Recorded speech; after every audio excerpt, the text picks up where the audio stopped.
ಇವತ್ತು ನಾನು ಮಾಡ್ತಾ ಇರೋದು ಆಲ್ ಇನ್ ಒನ್ ಚಟ್ನಿ ಅಂತಲೇ ಹೇಳ್ಬೋದು. ಈರುಳ್ಳಿ ಹಾಕದೇ ಟೊಮೆಟೊ ಚಟ್ನಿ ಮಾಡ್ತಾಯಿದ್ದೀನಿ. ಇದನ್ನು ಇಡ್ಲಿ, ದೋಸೆ, ಚಪಾತಿ ಅಥವಾ ಬಿಸಿ ಅನ್ನ ಯಾವುದ್ರ ಜೊತೆ ಬೇಕಾದರೂ ನೆಂಚ್ಕೊಂಡು ತಿನ್ಬೋದು. ಫಸ್ಟು ಪ್ಯಾನ್ಗೆ 1 ಸ್ಪೂನಷ್ಟು ಎಳ್ಳಿನ ಎಣ್ಣೆ ಹಾಕ್ಕೊಂಡಿದ್ದೀನಿ, ಎಳ್ಳೆಣ್ಣೆ. ಸ್ವಲ್ಪ ಹಿಂಗೆ ಹಾಕಿಬಿಟ್ಟು ಇದಕ್ಕೆ 1 ಟೇಬಲ್ ಸ್ಪೂನಷ್ಟು ಕಡಲೆಬೇಳೆ ಹಾಗೆಯೇ ಅರ್ಧ ಟೇಬಲ್ ಸ್ಪೂನಷ್ಟು ಉದ್ದಿನಬೇಳೆನ ಹಾಕಿ ಇದನ್ನು ಸ್ವಲ್ಪ ಫ್ರೈ ಮಾಡ್ಕೋಬೇಕು. ಇದೊಂದು ಚೂರು ಕಲರ್ ಚೇಂಜ್ ಆಗ್ತಾ ಬರ್ತಿದ್ದಂಗೆ ಇದಕ್ಕೆ 4-5 ಬೆಳ್ಳುಳ್ಳಿ ಹಾಕ್ತಾಯಿದ್ದೀನಿ. ಬೆಳ್ಳುಳ್ಳಿ ತಿನ್ನಲ್ಲ ಅಂದರೆ ಸ್ಕಿಪ್ ಮಾಡ್ಕೋಬೋದು. ಹಾಗೆಯೇ 2 ಗುಂಟೂರು ಮೆಣಸಿನ್ಕಾಯಿ, 4-5 ಬ್ಯಾಡಗಿ ಮೆಣಸಿನ್ಕಾಯಿ ಹಾಕ್ಕೊಂಡಿದ್ದೀನಿ. ಖಾರ ಜಾಸ್ತಿ ಇಷ್ಟಪಡೋರು ಗುಂಟೂರು ಮೆಣಸಿನ್ಕಾಯಿನ ಜಾಸ್ತಿ ಮಾಡ್ಕೋಬೋದು. ಇದು ತುಂಬ ಮೈಲ್ಡಾಗಿ ಸ್ವಲ್ಪ ಖಾರ ಇತ್ತು, ತುಂಬ ಏನು ಖಾರ ಇರಲಿಲ್ಲ. ಸೊ ಚೆನ್ನಾಗಿ ಖಾರವಾಗಿ ಮಾಡ್ಕೋಬೇಕು ಅಂದರೆ ಜಾಸ್ತಿ ಗುಂಟೂರು ಮೆಣಸಿನ್ಕಾಯಿನ ನೀವು ಬಳಸ್ಕೋಬೋದು. ಇಲ್ಲಿ ನಾನೊಂದು 7-8 ಟೊಮೆಟೊ ತೊಗೊಂಡಿದ್ದೀನಿ. ಈರುಳ್ಳಿ ಹಾಕ್ತಾಯಿಲ್ಲ. ಸಾಮಾನ್ಯವಾಗಿ ಟೊಮೆಟೊ ಚಟ್ನಿ ಅಂದರೆ ಈರುಳ್ಳಿನೂ ಹಾಕಿ ಮಾಡೋದು. ಬಟ್ ಇವತ್ತು ಈರುಳ್ಳಿ ಹಾಕ್ತೇನೆ ಟೊಮೆಟೊ ಹಾಕಿ ಮಾಡ್ತಾಯಿದ್ದೀನಿ. ಇದನ್ನು ಹಾಗೆ ಒಂದು 2-3 ದಿವಸ ಆಚೆ ಕೂಡ ಇಟ್ಕೊಂಡು ತಿನ್ಬೋದು, ಇಲ್ಲ ಫ್ರಿಜ್ನಲ್ಲಿ ಬೇಕಾದರೂ ಒಂದು ವಾರದ ತನಕನೂ ಇಟ್ಕೊಂಡು ತಿನ್ಬೋದು, ತುಂಬ ಚೆನ್ನಾಗಿರುತ್ತೆ. ಸೊ ಟೊಮೆಟೊನ ಆದಷ್ಟು ಮೀಡಿಯಮ್ ಆಗಿ ಕಟ್ ಮಾಡ್ಕೊಂಡಿದ್ದೀನಿ. ತುಂಬ ಚಿಕ್ಕ ಚಿಕ್ಕದಾಗಿ ಮಾಡಬೇಕಾಗಿಲ್ಲ. ಆಮೇಲೆ ಮಿಕ್ಸರ್ಗೆ ಹಾಕಿ ರುಬ್ಕೊಳ್ಳೋದ್ರಿಂದ ತುಂಬ ಚಿಕ್ಕದಾಗಿ ಮಾಡಬೇಕು ಅಂತ ಏನಿಲ್ಲ.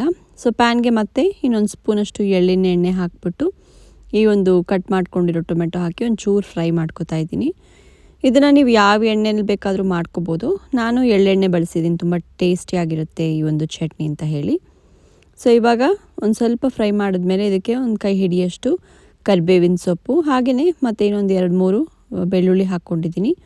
ರುಚಿಗೆ ಎಷ್ಟು ಬೇಕೋ ಅಷ್ಟು ಉಪ್ಪನ್ನು ಕೂಡ ಹಾಕ್ಕೊಂಡು ಇದನ್ನು ಚೆನ್ನಾಗಿ ಹುರ್ಕೋಬೇಕು. ಟೊಮೆಟೊ ಸಾಫ್ಟ್ ಆಗಬೇಕು, ಆಮೇಲೆ ನೀರು ಬಿಟ್ಕೋಬೇಕು. ಅಲ್ಲಿವರೆಗೂ ಇದನ್ನು ಒಂದು ಸ್ವಲ್ಪ ಮಿಕ್ಸ್ ಮಾಡಿ ಫ್ರೈ ಮಾಡ್ಕೋಬೇಕು.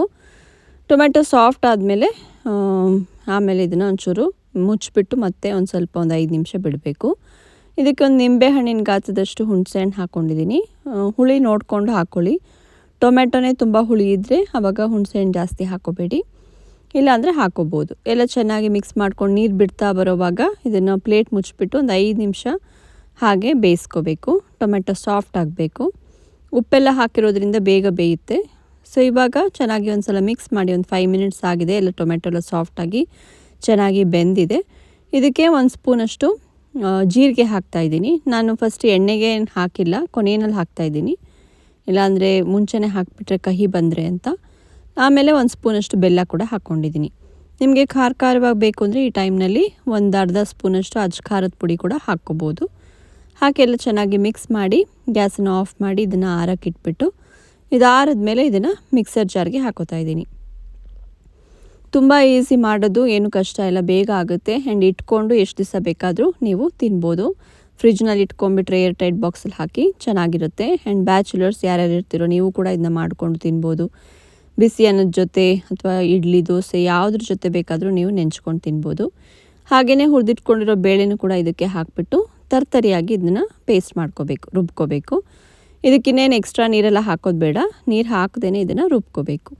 ಈಗ ಒಗ್ಗರಣೆ ಮಾಡ್ಕೊಂಬಿಡೋಣ. ಮತ್ತು ಪ್ಯಾನ್ಗೆ 1 ಟೇಬಲ್ ಸ್ಪೂನಷ್ಟು ಎಣ್ಣೆ ಹಾಕಿ ಸಾಸಿವೆ, ಕಡಲೆಬೇಳೆ ಹಾಗೆಯೇ ಒಣಮೆಣಸಿನ್ಕಾಯಿ, ಒಂದು ಸ್ವಲ್ಪ ಕರಿಬೇವಿನ ಸೊಪ್ಪನ್ನು ಹಾಕಿಬಿಟ್ಟು ಈ ರುಬ್ಕೊಂಡಿರೋ ಪೇಸ್ಟನ್ನು ಹಾಕ್ಕೊಬಿಟ್ಟು ನೋಡಿಕೊಂಡು ನೀರು ಹಾಕ್ಕೊಳ್ಳಿ. ನಾನೊಂದು ಸ್ವಲ್ಪ ಮಿಕ್ಸರ್ಗೆ ಒಂಚೂರು ಒಂದು ಅರ್ಧ ಕಪ್ಗಿಂತ ಕಡಿಮೆನೇ ನೀರು ಹಾಕಿದ್ದೀನಿ. ಹಾಕಿಬಿಟ್ಟು ಎಲ್ಲ ಚೆನ್ನಾಗಿ ಮಿಕ್ಸ್ ಮಾಡಿಬಿಟ್ರೆ ಆಗೋಯಿತು. ಈಸಿಯಾಗಿರೋ ಟೊಮೆಟೊ ಚಟ್ನಿ ರೆಡಿ. ತುಂಬಾ ಟೇಸ್ಟಿಯಾಗಿರುತ್ತೆ, ಸಖತ್ತಾಗಿರುತ್ತೆ. ಅಕ್ಕಿ ರೊಟ್ಟಿ, ರಾಗಿ ರೊಟ್ಟಿ ಇದ್ರ ಜೊತೆ ಕೂಡ ನೀವು ನೆಂಚ್ಕೊಂಡು ತಿನ್ಬೋದು.